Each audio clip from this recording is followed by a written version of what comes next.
Rafael Medoff here today. Dr. Medoff last year was here and gave a very interesting presentation that some of you might have listened to about the debate that goes on in the Holocaust Museum, between the Holocaust museums, how they treat the Roosevelt administration's performance during the Shoah. Dr. Medoff is founding director of the David Wyman Institute for Holocaust Studies, a research and public education institute based in Washington, D.C. He's the author of 11 books about the Holocaust, Zionism, and American Jewish history. And this week at this seminar, Dr. Medoff will discuss the Obama administration and genocide. Many expected that President Barack Obama, as a member of a minority group, would be especially sensitive toward genocide, yet the administration has refused to recognize the Armenian genocide. There was a lot of information about this in the news in the past few months, and also there hasn't been any serious action taken about what is going on in Darfur at this time. Likewise, we are still waiting for any progress as far as Iran and Ahmadinejad's threats of genocide are concerned. So it's a great pleasure once again to welcome you. And after Dr. Medoff's presentation, we'll have definitely time for discussion. Thank you very much, Thomas, and thank you to Dr. Manfred Gerstenfeld for inviting me to address the Jerusalem Center for Public Affairs again. It's a pleasure to be back here once again. There's a fascinating headline in the New York Times on April 25th. So that's just over a month ago. The article is headlined, "Obama marks genocide without saying the word." I was struck by the headline because as a historian, such a phrase just doesn't make any sense to me. How does one mark genocide without saying the word? If one does not acknowledge that genocide took place, and what kind of marking is it that President Obama undertook? I want to suggest that this symbolizes the entire peculiar attitude that the Obama administration has taken with regard to genocide, past, present, and future. And in my remarks today, I want to discuss three specific instances in which President Obama and his administration have confronted the problem of genocide, one that has already taken place, one that is now to a certain extent still taking place, and one that is threatened for the future. I want to look at the administration's response to genocide in the context of how the United States has responded to genocide in the past, specifically in the case of the Holocaust. In late 1942, the Roosevelt administration publicly confirmed that the mass murder of the Jews in Europe was underway. They didn't call it genocide in those days, obviously. Rafael who coined the term, was still in the process of struggling to gain acceptance for the concept of the word genocide. They refer to it as mass extermination. But the Allies acknowledged in December 1942 that the accumulation of evidence about the mass murder of Jews in Europe had convinced them that, in fact, the Germans had undertaken a systematic campaign to massacre the Jews in Europe. Now, one might say that this confirmation came late, and it did, because information about massacres of Jews in Europe had been reaching Washington for more than a year. But the administration took its time for a number of reasons, not all of which we have time to discuss today. But eventually, as I said, December 1942, the confirmation was made. It was made in the form of a joint public statement. The United States, Great Britain, the Soviet Union, and 8 governments in exile issued a joint statement confirming this. The position of the Roosevelt administration was that, although this mass murder was taking place, the Allies were unable to do anything concrete to stop the mass murder or to rescue the Jews, except to win the war. And that was the position the administration took both publicly and privately. They actually coined a slogan to sum up this position. The slogan was "Rescue through Victory." When Jewish organizations and other refugee advocates would ask President Roosevelt or his advisors to take some step to aid Jewish refugees in Europe, or to slow down the mass murder process, the response was rescue through victory. Rescue is only possible by defeating the Germans on the battlefield. The only concrete step that the administration was willing to offer at that time, at the end of 1942, was that there would be punishment for Nazi war criminals after the war. So that nothing could be done in the meantime, but that, and then in their public statement, the Allies promised this. They promised what they called retribution. There would be accounting for the Nazis' crimes, and they would be prosecuted and punished appropriately. At the very least, this threat of post-war punishment might, Jewish organizations hoped, might deter either some of the Germans or perhaps some would-be collaborators because of the fear that the Allies would punish them for their deeds. So it wasn't much. It wasn't much, and rescue advocates would later make a very good case that, in fact, steps could be taken to rescue Jews. And very late in the war, this is a subject I will not be able to go into detail now, but very late in the war, pressure from Jewish activist groups and Congress did ultimately compel the Roosevelt administration to belatedly take some steps to rescue Jewish refugees. But in the meantime, all the president was offering was the promise of post-war retribution. In doing so, he established the principle. The principle was that the Allies agreed that what the Germans were doing to the Jews was a crime, and that they deserved to be punished, and that it was the business of the Allies. They could theoretically have taken the position that German atrocities against civilians in Axis countries and in occupied Allied or neutral countries, satellite countries, was none of the Allies' business. In theory, they could have taken that position. Fortunately, they did not. They agreed that there was, one might say, humanitarian or moral responsibility on the part of the Allies to mete out punishment. And I would say that, from the point of view of the Jewish world, it was an important principle because punishing those who committed those crimes would hopefully deter some collaborators at the time, and maybe would deter future mass murders. So the principle was laid down, that there would be punishment. How would this be implemented? Well, in the course of 1943, the following year, the United States and Great Britain undertook to create an Allied Commission on War Crimes, which was scheduled to begin meeting in the fall of 1943 to make preparations for the trials of Nazi war criminals. The United States needed an envoy to represent its positions at the meetings of the Allied Commission. And for that position, Roosevelt chose an old college buddy of his, Herbert Pell, Jr. Herbert Pell had been a college classmate of FDR's, an old friend, a campaign contributor, and also had been in the U.S. diplomatic service. Briefly, he had been ambassador to Portugal.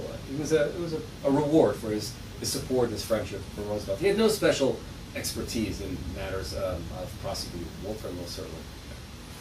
He was appointed for political and personal reasons, but fortuitously, he had what I would call a common sense, a solid common sense and humanitarian approach to this issue. Simply put, Pell believed that all Nazi war criminals should be punished for their crimes, which does not sound like a radical proposition, but in fact what was happening behind the scenes in Washington at that time was that the State Department did not want to punish all Nazi war criminals.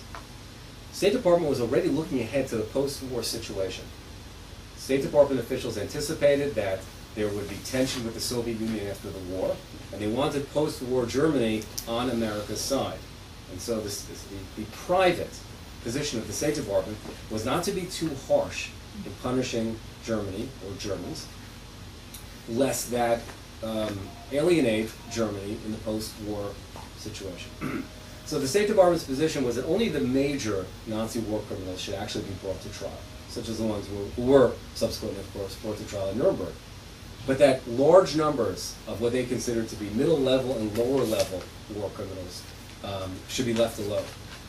Pell, not realizing this was the State Department's position at all, prepared to go to London, assuming that all Nazis would be punished. When he met with his old friend FDR at the White House to accept the appointment, Roosevelt made some general comments about the need to punish war criminals. Pell took that to mean that all the criminals would be punished, and that none would be spared. And yet in the months ahead, the months to follow, before he went to London, Pell began to get a sense that something was awry. First of all, he was appointed by Roosevelt in June, and yet July came, and then August, then September, then October, and the State Department repeatedly dragged its feet on even sending him to London, giving him his credentials, giving him his working orders, his instructions, arranging his air passage.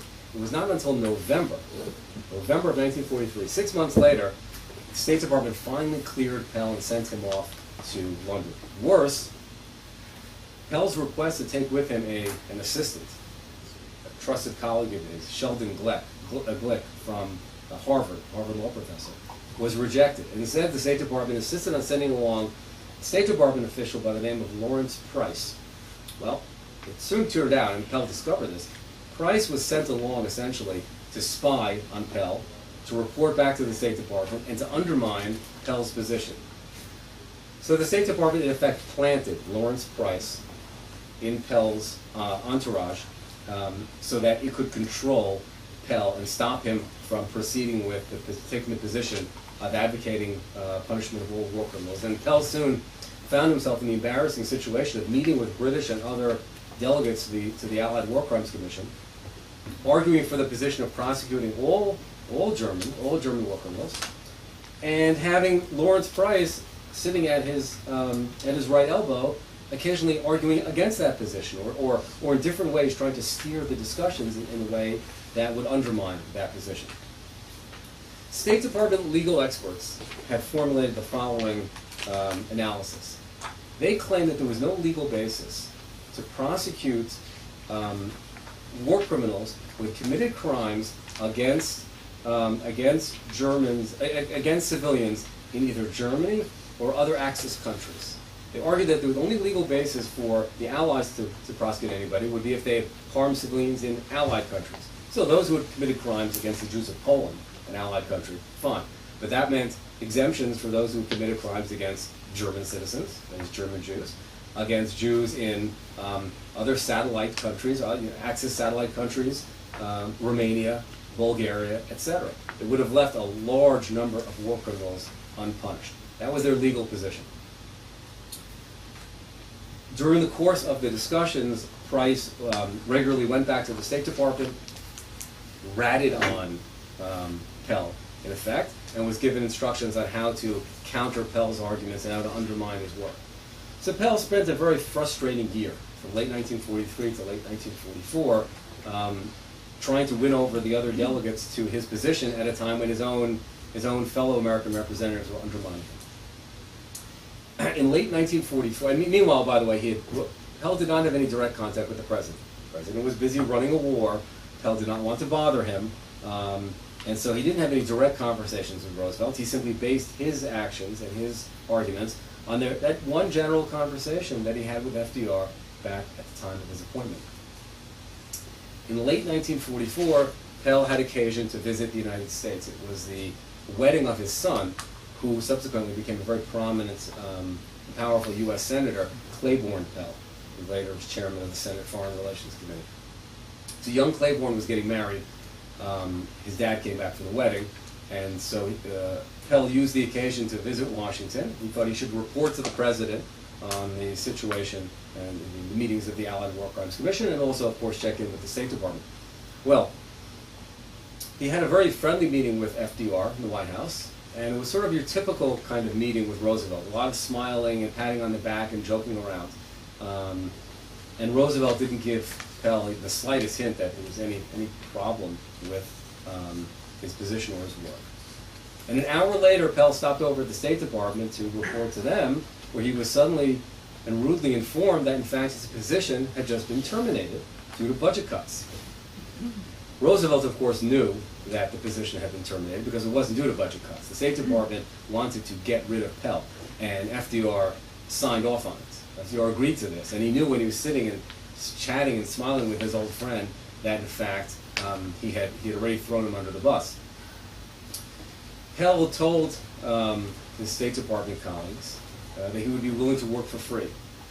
If the problem were budget cuts, no problem, he would continue to work, he wouldn't take salary. The State Department informed him that that was illegal, that as a matter of American law, he had to be a salaried employee, so there's no way he could continue in that work. And that's how they pushed Herbert Pell out of his position as U.S. representative to the Allied War Crimes Commission.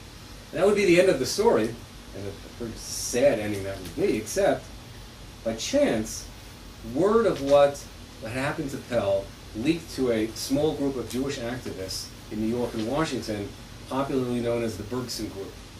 The formal name of the group was the Emergency Committee to Save the Jewish People of Europe. It was led by Peter Bergson, which was the pseudonym of Hillel Kook, a Zionist emissary from Jerusalem, a Jabotinsky follower who had come to America several years earlier and formed a series of political action committees that tried to raise public awareness of what was happening to the Jews in Europe and sought to put pressure on the Roosevelt administration to rescue Jews from the Nazis. The Bergson Group's calling card was was noise, let's put it that way. They took out full-page ads in the newspapers, which was unheard of in those days. They staged marches, including a march by 400 rabbis to the White House in 1943. But again, unheard of in the American Jewish community in those days. They lobbied in Congress, and they undertook other kinds of noisy activities to raise the issue of what was happening to the Jews in Europe. Peter Bergson, Bill L. Cook, met with Herbert Pell and said to him, "You've got to blow this wide open. The State Department can only get away with this if nobody knows about it. This is not a position they can defend in public. The American public will not agree that most Nazi war criminals should go unpunished."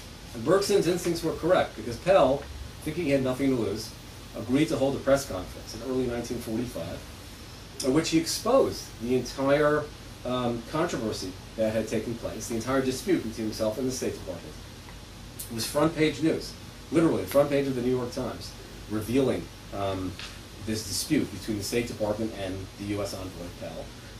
And within 3 days later, the acting Secretary of State, Joseph Grew, announced that, in fact, it had all been a misunderstanding, that although Pell would not be continuing his position, the State Department's position was that all of the Nazi war criminals should be punished. So the administration, in effect, reversed its position because of this unfavorable publicity that Pell was able to generate. Now, what does that episode tell us about American responses to genocide, to other instances of genocide? Keeping in mind this dispute, this half-hearted approach by the Roosevelt administration towards the idea of prosecuting Nazi war criminals, I want to consider 3 instances in our own times in which the Obama administration has been compelled to face the issue of genocide in 3 different ways. Let's begin with this newspaper headline to which I referred earlier. Obama marks genocide without saying the word. The reference here, of course, is to the Armenian genocide. So I'm going to begin with past genocide, and then we'll move to the present and the future. As a United States Senator, Barack Obama was among those who spoke strongly in favor of public acknowledgement that the Turks committed genocide against the Armenians in the early 1900s. This is, of course, something that the Turks have strongly denied. They do not deny that many Armenians died, but the position of Turkey has always been that there was no systematic attempt to slaughter the Armenians. And of course, they generally argue that the numbers that the Armenians claim, the number of victims, which is generally accepted by historians as 1.5 million, the Turks believe that is considerably exaggerated. But the main issue is the principle. The Turks deny that there was an intentional campaign to annihilate the Armenians. Most historians agree, of course, that there is overwhelming documentary evidence that there was a deliberate and intentional effort to slaughter the Armenians, that the death marches, the massacres, the starvation, the other means used by the Turks, together strongly, clearly indicate that this was what should be considered genocide. It was, needless to say, the most important historical example that Rafael Lemkin had in mind when he was lobbying for the adoption, the international adoption of the concept of genocide is something that should be recognized and outlawed. And as a U.S. Senator, Mr. Obama said, and I'll quote one of a number of statements that he made as a senator.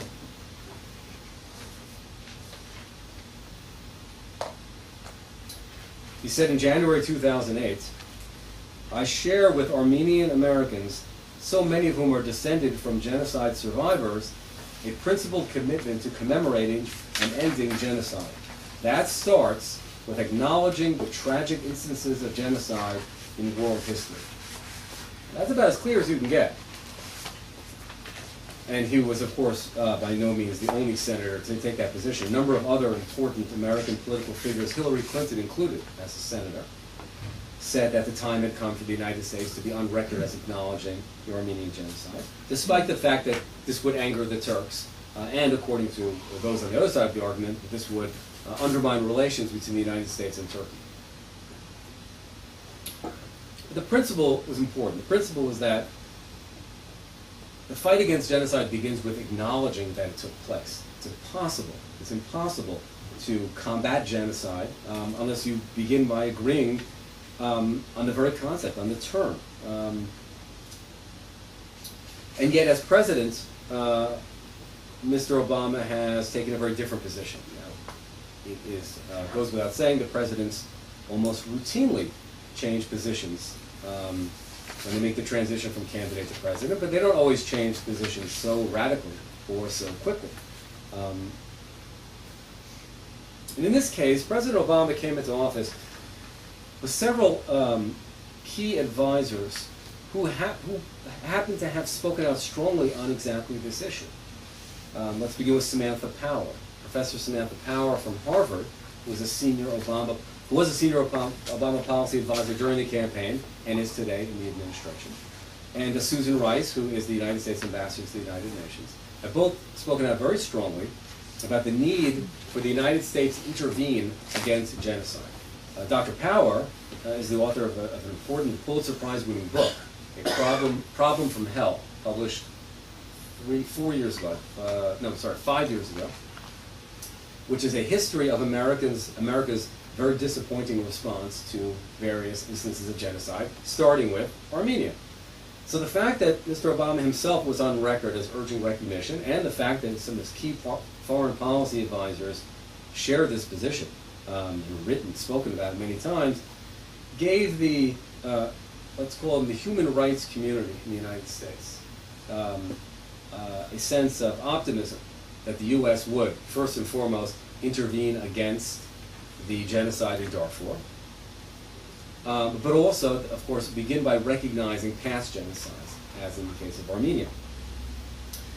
What happened instead is that the president very quickly backed away from that position in the face of concerns among his other advisors that relations with Turkey might be harmed.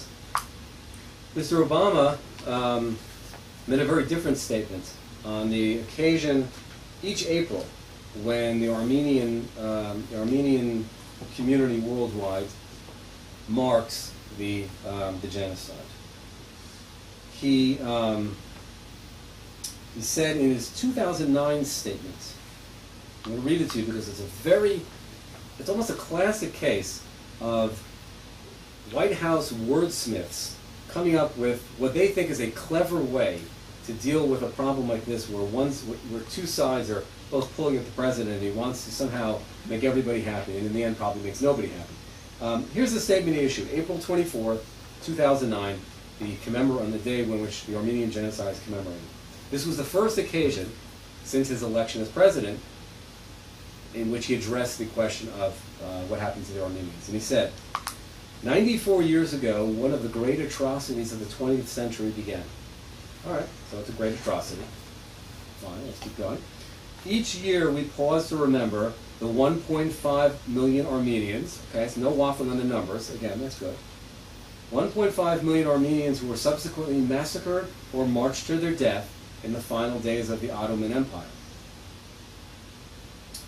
But if you think he's about to mention what critics have been calling the G word, you'll be disappointed. Here's the next sentence. The Meds Yeghern. We say that again because I don't pronounce Armenian very well. The Meds Yeghern must live on in our memories just as it lives on in the hearts of the Armenian people. Well, I dare say it's not going to live on in many memories of people who don't speak Armenian, because for most Americans, that's certainly the first time they will have ever heard that expression. Evidently, the president's advisors thought by using the Armenian term, they could send one message to people who understand Armenian, but by shying away from the term genocide, they would make the Turks happy. The Armenians were intrigued by this, needless to say, but not very happy, because he had clearly avoided using the term genocide. And then it happened again this year. So this year, even for those Armenians who were willing to kind of give him a pass the first time around, since at least he did use the expression Meds Yeghern, which I suppose the analogy to that would be approximately Jews using the term Shoah instead of Holocaust. But this year now he had his second opportunity to make a statement on the occasion of Armenian Genocide Commemoration Day, and hence this headline about Obama marking genocide without saying the word.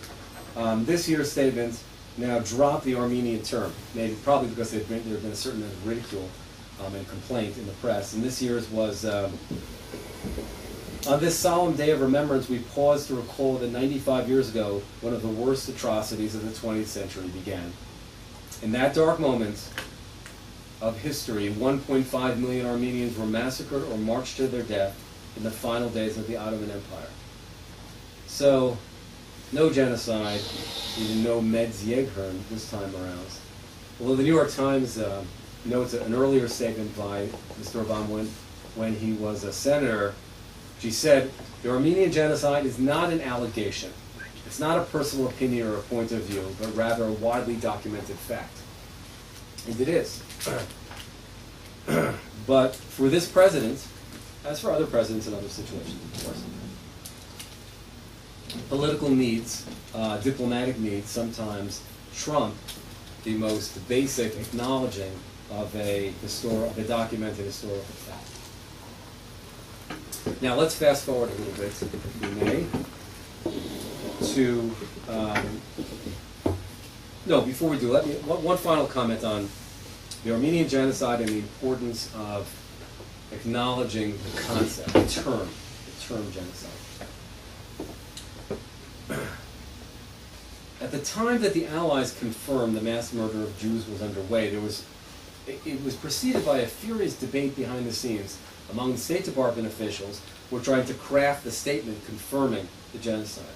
And there was some wrangling within the State Department and between the State Department and the British Foreign Office over how far to go in their statement, over what to say.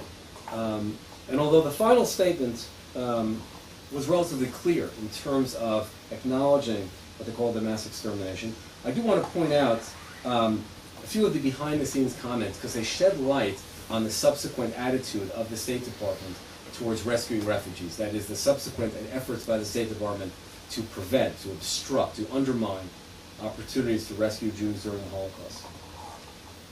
I want to cite one in particular, a senior State Department official who took the position against even issuing any statement of this nature. And he would later have an important role. His name is R. Borden Reams. Reams was the specialist on Jewish issues in the State Department's Division of European Affairs, and he had a very significant role in shaping U.S. policy towards rescue during the remaining years of World War II. So the fact that he said what I'm about to quote you is rather significant. He said, I have grave doubts about the desirability of issuing a statement of this nature. Why? Why not acknowledge that there's mass murder underway? He said, this will open the way for further pressure from interested groups for action which might affect the war efforts. He said, and I'm going to continue the quote here, the various governments of the United Nations, that is referring to the Allies, that's the term they used before there was a formal UN force, the various governments of the United Nations would expose themselves to increased pressure from all sides to do something more specific in order to aid these people. So Reams and many of his colleagues in the State Department understood clearly that once you acknowledge genocide is underway, or what they call mass extermination, there would be pressure to do something. And that was the problem. That was the problem for many people in the State Department. They did not want to talk about what was happening to the Jews. The State Department made a concerted effort to play down, to suppress is the right word, to suppress information about the mass killings in Europe for this reason. And we know from internal State Department documents, it was for this reason, that the more publicity, the more pressure. And the pressure would mean pressure on the U.S. to do something. Pressure perhaps to open the doors of the United States to refugees. Pressure to lean on the British to open Palestine. Pressure to do something. By keeping the information out of the news, by not acknowledging and certainly not emphasizing that the Jews were being singled out for murder, that reduced the possibility the U.S. would be pressured to take action.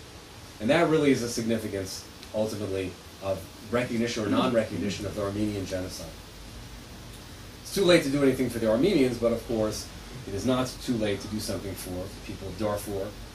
15 years ago, it was possible to do something to stop the genocide in Rwanda. And we'll talk shortly about threats of genocide in the near future. So acknowledgement, I would contend, is the first step towards future action.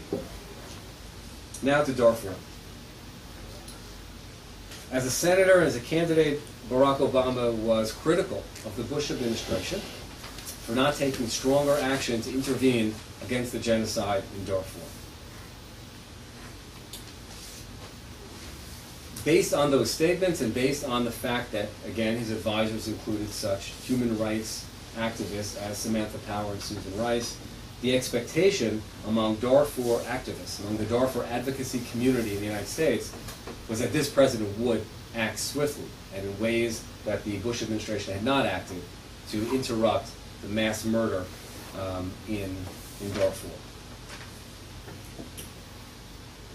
Shortly after becoming president, Mr. Obama appointed a special U.S. envoy to Sudan, the military man, former General Scott Gratian. Scott Gratian's tenure as U.S. envoy to Sudan, now a little over a year old, has been marked by repeated instances in which he urged that the U.S. use more carrot than stick with the Sudanese government. That the U.S., as he said, should be rewarding the Sudan's leaders when there was any indication that their behavior might be improving, and in general that the U.S. should avoid confrontations with Sudan or its major allies, such as China and Russia, major suppliers and trade partners with Sudan.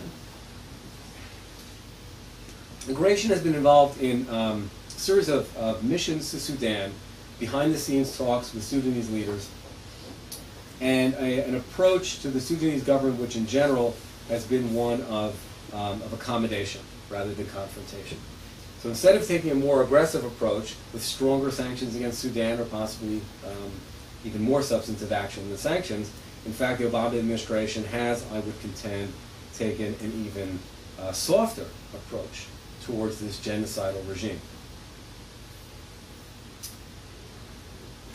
In early 2009, the International Criminal Court indicted the current president of Sudan, Omar al-Bashir, for war crimes and crimes against humanity in Darfur. It's the first time that the International Criminal Court has indicted a sitting president for war crimes. It's an unprecedented action based on accumulation of evidence that that Bashir has been the sponsor of the Arab militias, which have been massacring the non-Arab residents of Darfur over these past number of years. When an indictment of this nature is issued, the next step is for cooperating countries to actually apprehend the fugitive. The International Criminal Court has no police force of its own, so it relies, excuse me, yes? When you say Arab and non-Arab, are they both Muslims on both sides? There are many Muslims among the victims in Darfur. Not all. There are many Muslims, but I'm making the ethnic distinction between the regime, which is an Arab regime, and whose leaders regard themselves as Arabs, and the people of Darfur who do not regard themselves as Arabs. And the reason I'm making that distinction is because for there to be genocide, which the international community has acknowledged, for there to be genocide, it has to be members of one ethnic group who are trying to wipe out members of another ethnic group. And that's the essence of genocide. You couldn't call it genocide unless this was a case of, in this case, this is Arabs slaughtering non-Arabs. If they were both Arabs and they're both Muslims, well, they didn't call it a civil war. That's not an attempt by one ethnic group to wipe out another. No, but it could be Arab Muslims and non-Arab Muslims. They could be Arab Muslims, which they are, against Non-Arab Muslims. they are. They're non-Arab Muslims, but they're also non-Arab members of other religions as well in Darfur. But many of them are indeed Muslims. But the distinction here is ethnic, and that's ultimately what makes it genocide, and why everyone, including the United States, has recognized it as genocide. Not having a police force of its own, the International Criminal Court relies on the goodwill of countries around the world to intervene, to take action, to take advantage of the opportunity to arrest the fugitive in question. So for President Bashir to be arrested, somebody's got to send in police, troops, commandos to get him. If Bashir stayed in Sudan and never left its borders, one would assume he would certainly be safe. There does not seem to be any government today that is willing to send a military force across Sudan's border to arrest Bashir. But the fascinating thing is that Bashir has felt no compunction, no hesitation about leaving Sudan. He's traveled to numerous countries over the past year, in Africa and in the Middle East. He has visited Saudi Arabia more than once. He's visited Qatar. He has visited Bahrain. He's visited Libya. He's visited Egypt 3 times, and each time been given the red carpet treatment. He's visited some African countries, but not others. Uganda and South Africa have both made it clear that he is not welcome there. So they are among the few that recognize he should be treated as a pariah.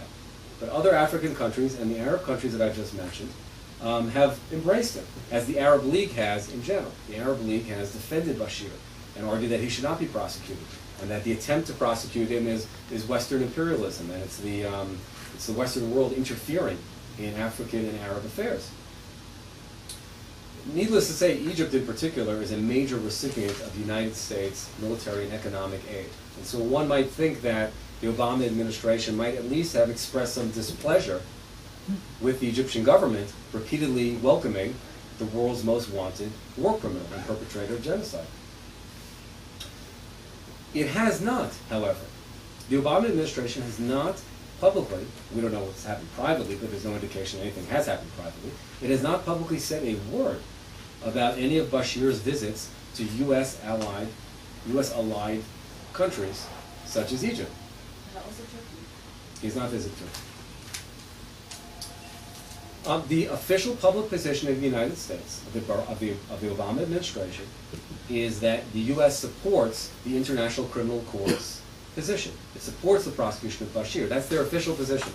And yet, the administration has remained completely silent while Bashir has traveled openly to various countries, travels which are clearly intended to give him legitimacy and to undermine the idea that the warrant against him has any validity.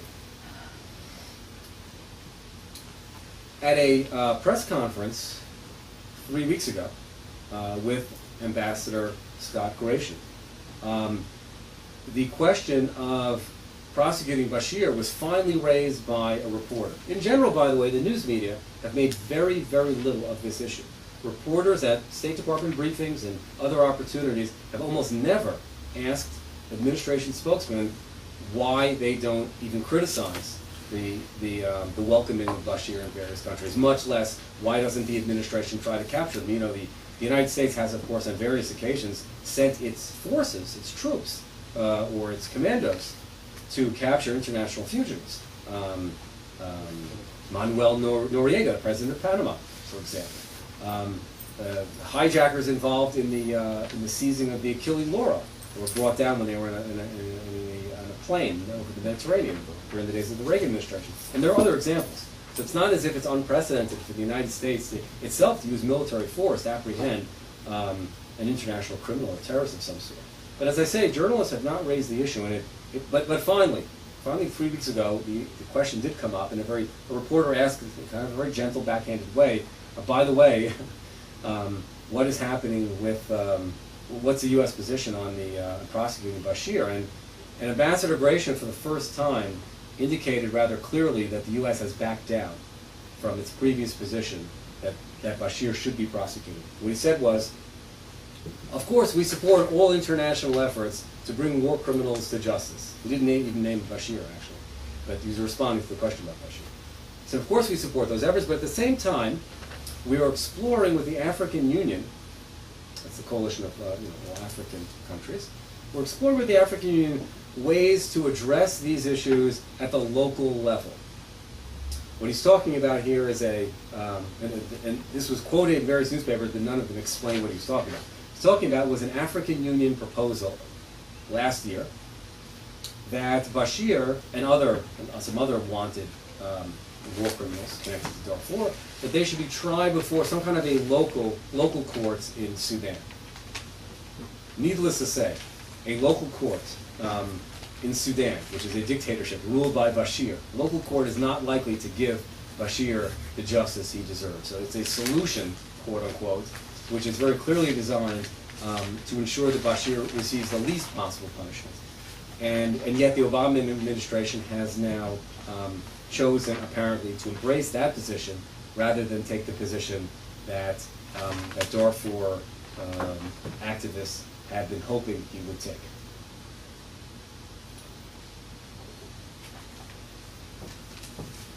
This brings me to the third example that I want to raise today.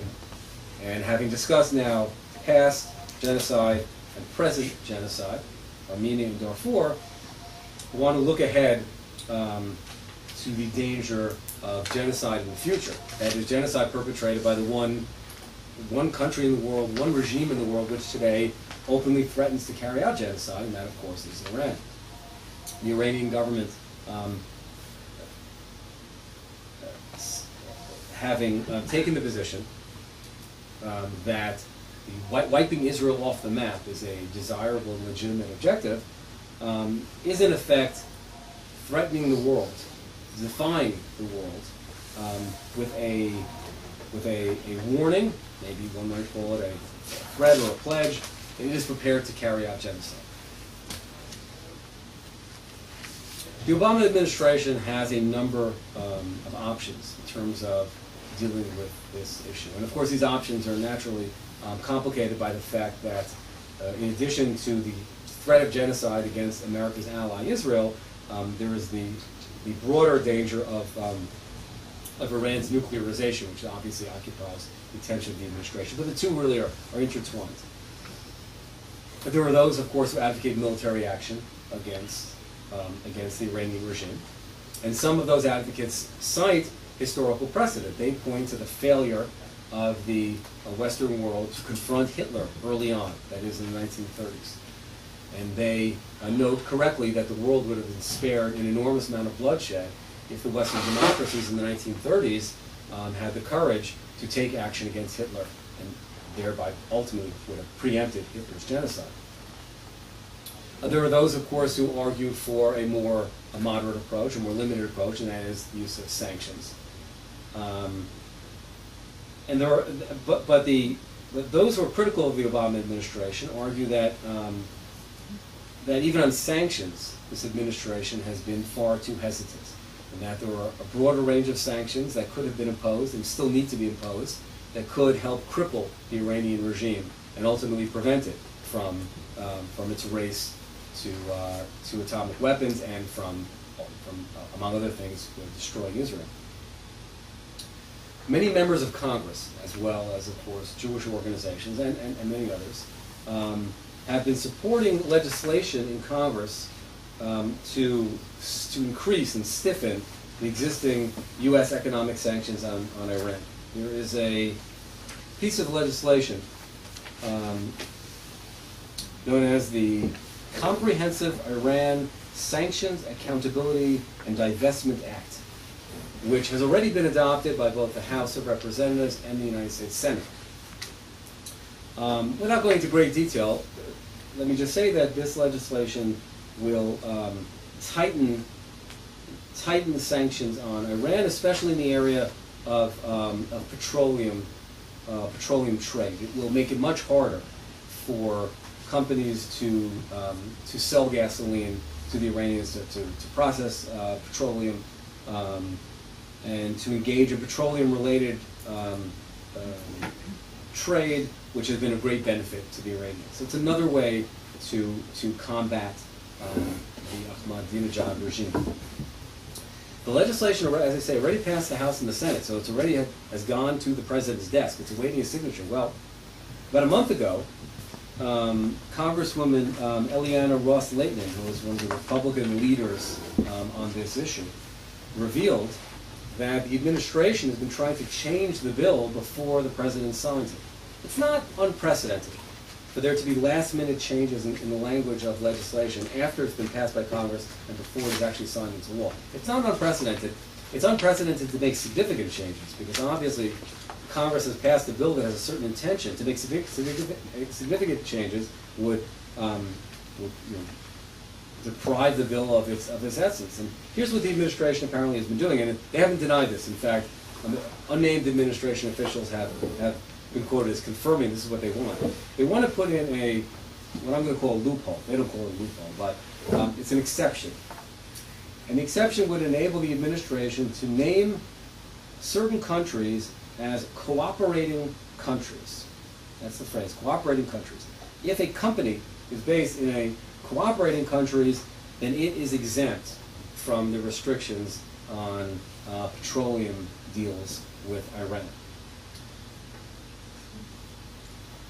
The administration wants the language in the bill to read that it is the administration's prerogative to decide who is a cooperating country and who is not. And according to Congresswoman Ross-Lehtinen, their intention is this. They want to declare that any country which they consider to have been helpful to the U.S.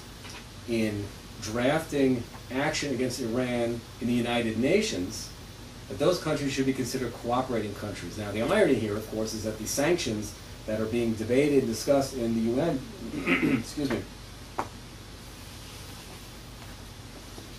are weaker even than the sanctions we're talking about here. And yet, if one of those countries is cooperating with those almost toothless sanctions in the UN, then their companies could be exempt. And so they would be, the administration would be able, simply on the virtue of its own say-so, to declare, for example, Russia and China to be cooperating.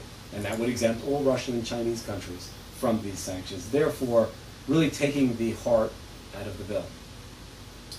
Members of Congress who supported this legislation are, of course, furious about this. And there's a behind-the-scenes struggle going on. And a couple of days ago, the administration formally asked congressional leaders to wait for another month before doing anything further on the bill.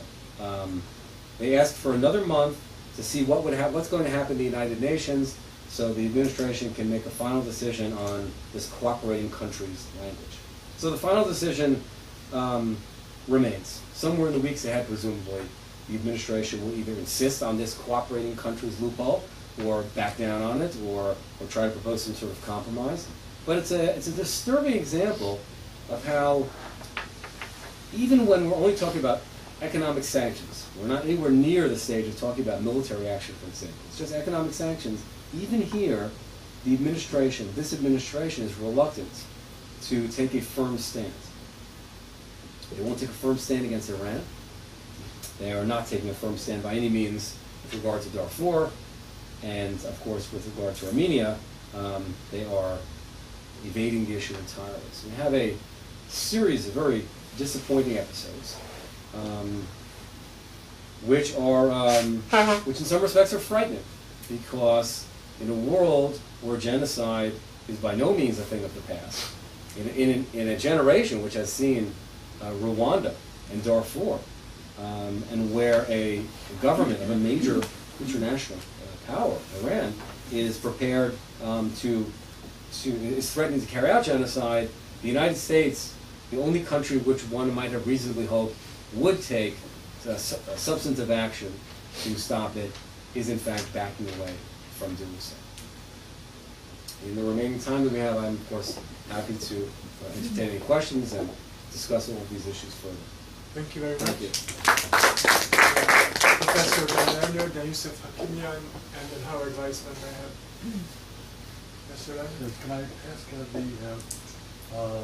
the United States has its own history of genocide. I don't know if you call it genocide, but the United States was involved in its development over the years in the eradication, if we could use that word, of the Native Americans. Pushing around in many ways and slaughtering them in many ways and so forth. However, the United States did come about to some kind of, well, first of all, they made treaties 140 years ago, and they're now coming around to enforcing those treaties, so pay attention to them. So there is some hope there. Can one be as hopeful about this in terms of Darfur and Armenia and so on? A second question, if I may, a very unfair question, so you can check if you don't like it. Would it be fair to ask you to speak about the Israeli position on the Armenian genocide? Or we could drop that. Your first question is there any reason for hope that the United States will eventually come around on these other issues? Is that your first question? I'm not prepared to agree that what the United States did to Native Americans was genocide. That's obviously an entirely different subject. There is a difference between a series of horrific atrocities and genocide.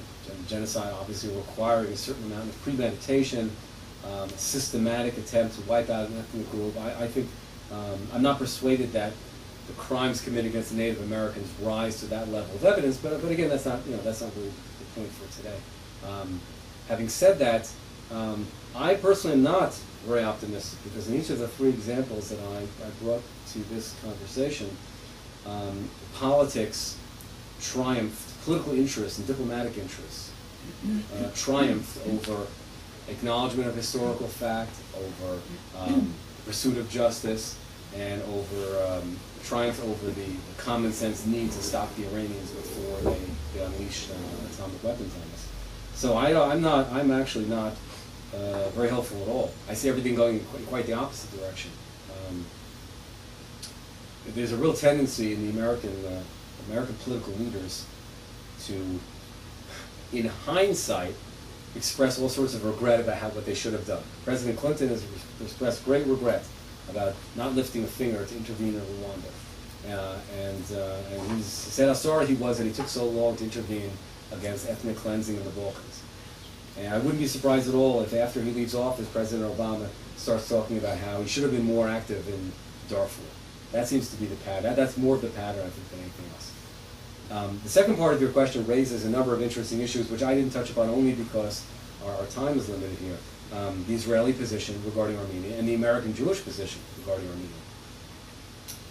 This has come up in public discourse just in the past year in a very significant way.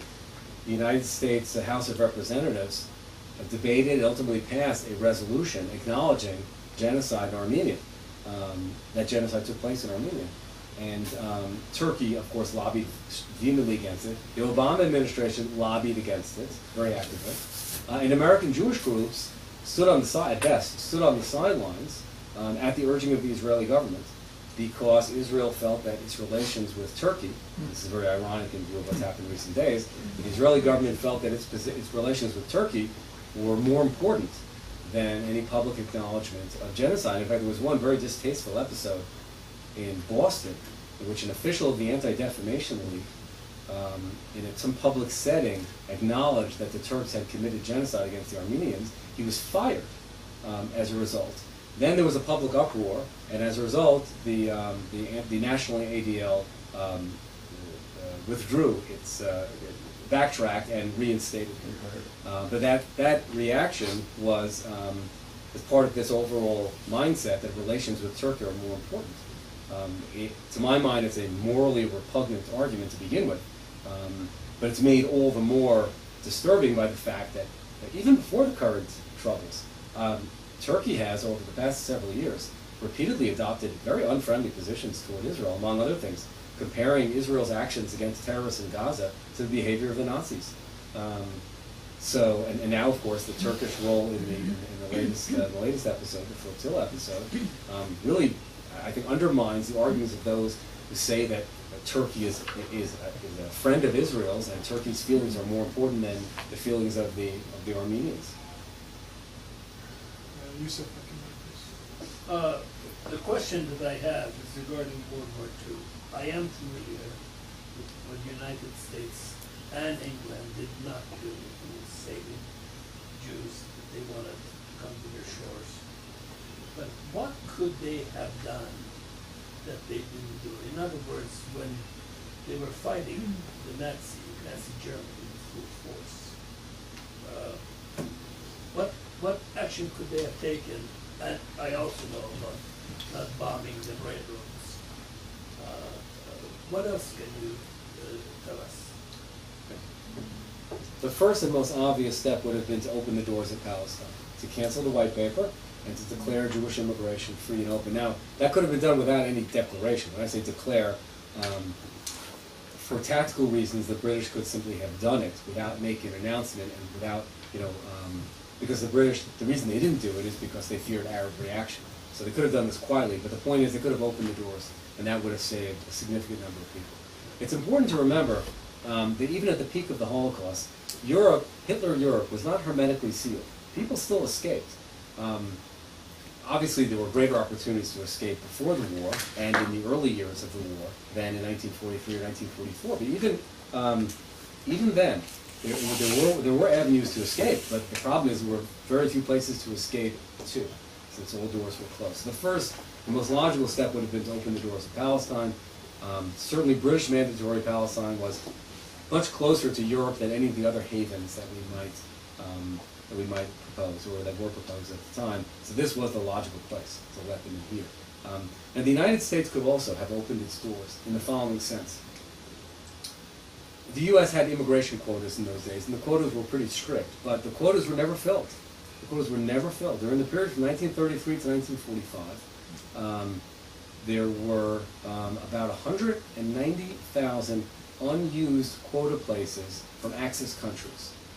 The State Department set up a series of bureaucratic obstacles to discourage Jewish immigrants from trying to reach the U.S. So the result was that in any given year, from 33 to 45, the quotas for Germany, Poland, and other countries were 10% or 20% or 30% filled, but largely unfilled. There was only one brief period after Kristallnacht when the quota was filled. But other than that, they were underfilled, which meant there were large numbers of quota places that were simply never used.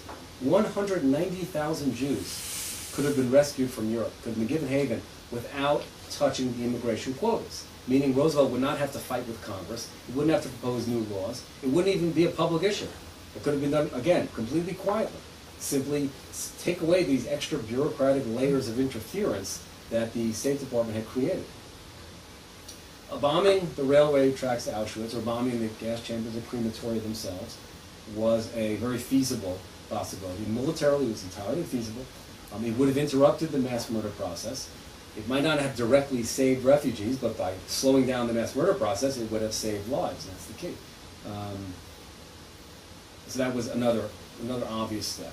There were other U.S. allies who could have been pressured to take in refugees, to take a more liberal attitude to take in refugees, especially countries in Latin America. At one point, the Dominican Republic offered to take in 100,000 Jewish refugees. The Roosevelt administration was unhappy about that because it was afraid, this is what it said, that Nazi spies would sneak in, disguised as Jewish refugees, and suddenly you'd have a big nest of Nazi spies just south of the American border. So these kinds of paranoid fears undermine opportunities to rescue. But there were opportunities. That's the point I want to mention. There were ways it could be done if there was a will to do it. Howard Weisbaum and then Mervyn Dubbo, Thank you. and then Edward Cohen. You wove together the history and the three examples that you utilized in a very enlightening fashion, so thank you. My question is perhaps conjecture. To what likelihood might there be that these issues of genocide or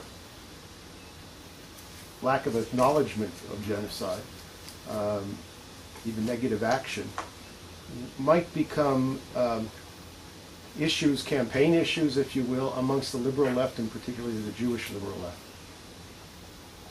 particularly in 2012? Well, to judge by the level of interest in the Jewish community to this point, and the level of interest among, let's say, liberal Democrats, I'd say there's very little chance anyone will care enough to make an issue out of it. The Armenian Americans are not numerous enough to form a significant political pressure group. The Darfur activists, even the Darfur activists, have not been strongly critical of the Obama administration. And in general, the Democrats, broadly speaking, the liberal wing, the liberal side of the political spectrum, has not taken a significant interest in this issue. I think the general attitude seems to be one of trusting President Obama that he will find a way to make things better in Darfur.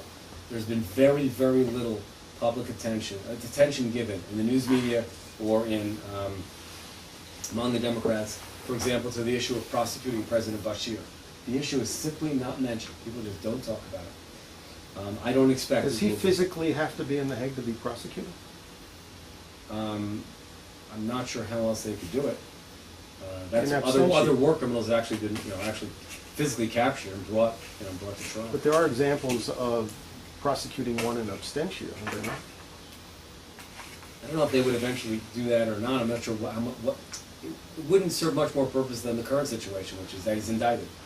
It ultimately comes down to whether or not any country with the ability to arrest him has the political will, the courage to actually do so. I would not expect this to become a political issue. It should be. Refugee, humanitarian groups, refugee activists, Darfur advocates should be deeply alarmed by this and should be making an issue of it. They have not, and since they have not, I am pessimistic that they will. So the irony is that it would be up to the conservatives or the political right or the Republicans to make it an issue. Yeah, and there has been some effort, but not a lot. There have been some Republican members of Congress who have tried to bring it up, but nobody's made it into a major issue. And I guess the popular assumption in the political world is there are just not enough voters who care about these things, sadly enough. Of course, there is very significant Republican interest in stronger action against Iran.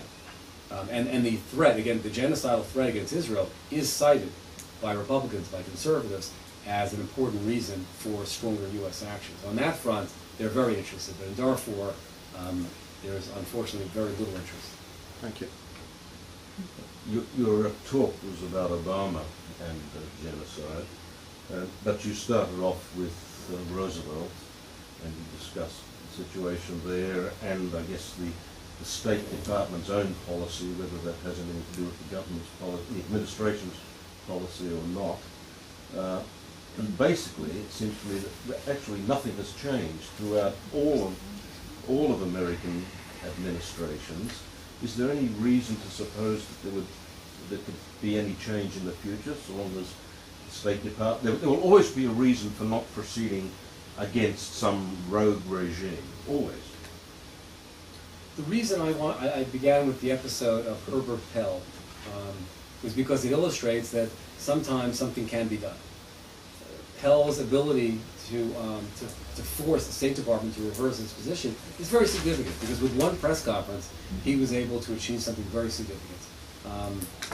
And for me, it illustrates the possibility that if human rights activists, the Jewish community or others, took a more active interest in this issue, that they might be able to move the administration in some ways. I think that the potential certainly exists.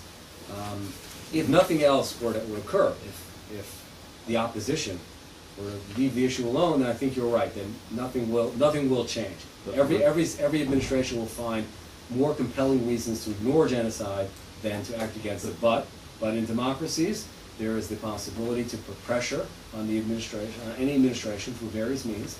And the Berkson Group and Pell did it vis-a-vis the Roosevelt administration. But to no practical effect as far as the victims are concerned. In that particular instance, but any.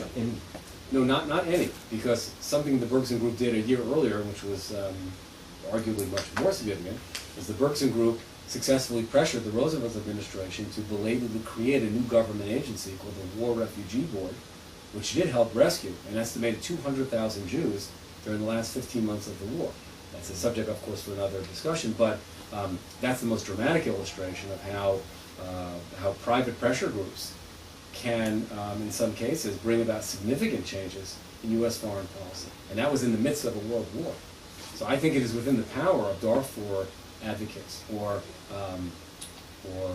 those who are concerned about Iran. It is within their power to bring about change in U.S. policy, but it ultimately depends on how vigorous their efforts will be. Edward?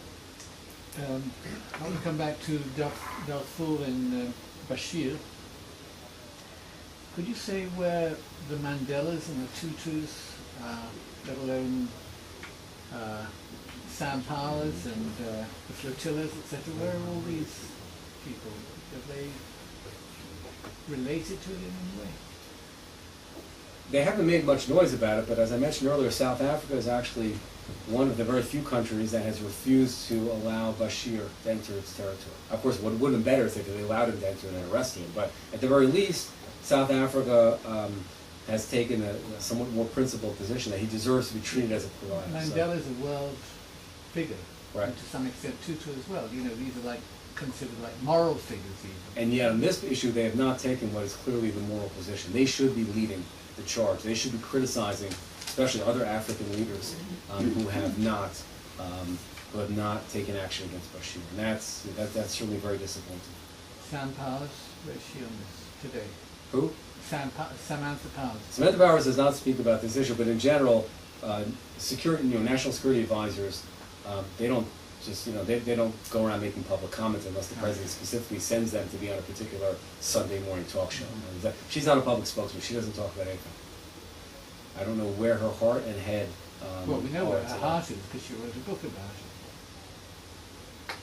it. It seems to me there is a contradiction between the essence of that book and the essence of the administration which she serves. So it is actually surprising to me that she has not already resigned and spoken out, taken a Herbert Pell type position. It hasn't happened. I don't want to second guess her because I have no idea. But the contradiction between what she has written and the administration she is now serving is so stark that it makes one wonder. Dr. Gerson?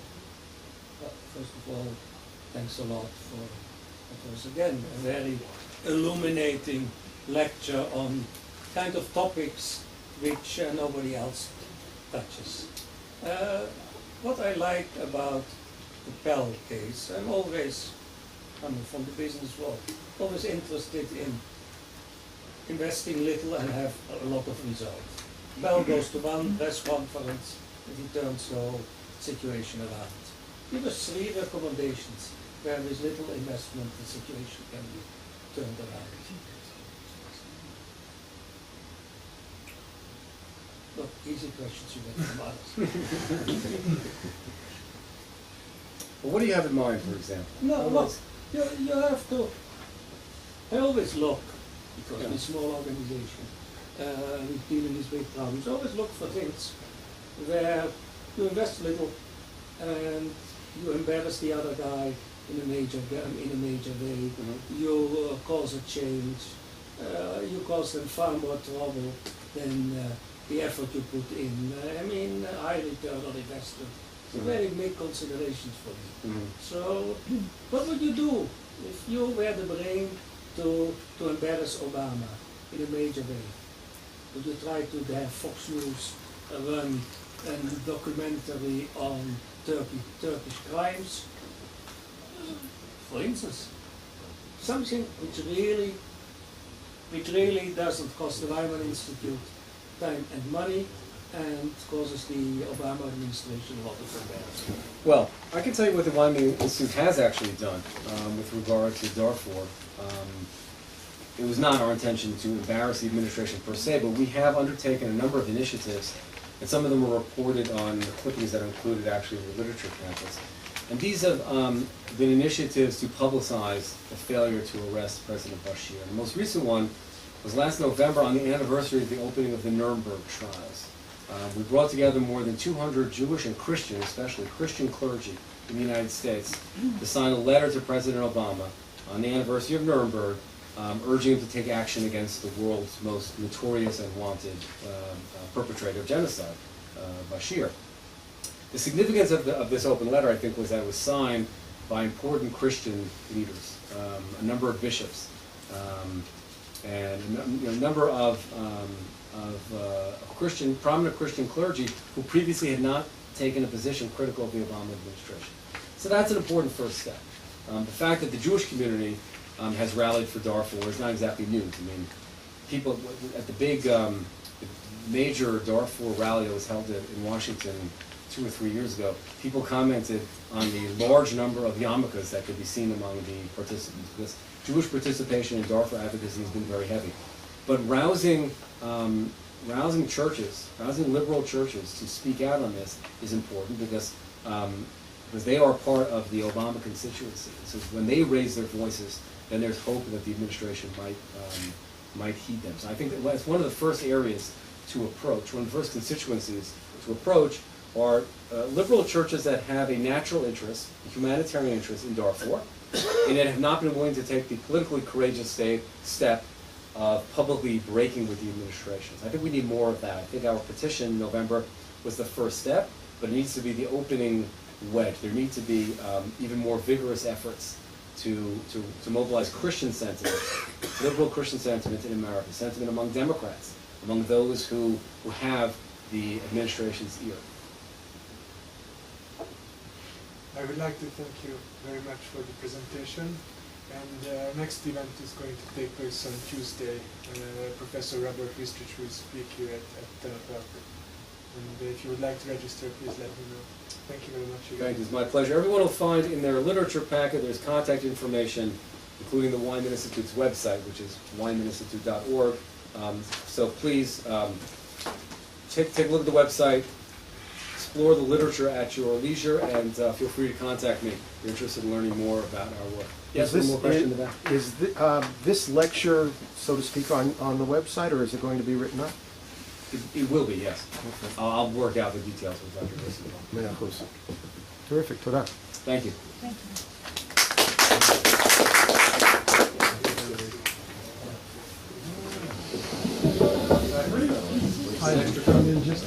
Starting.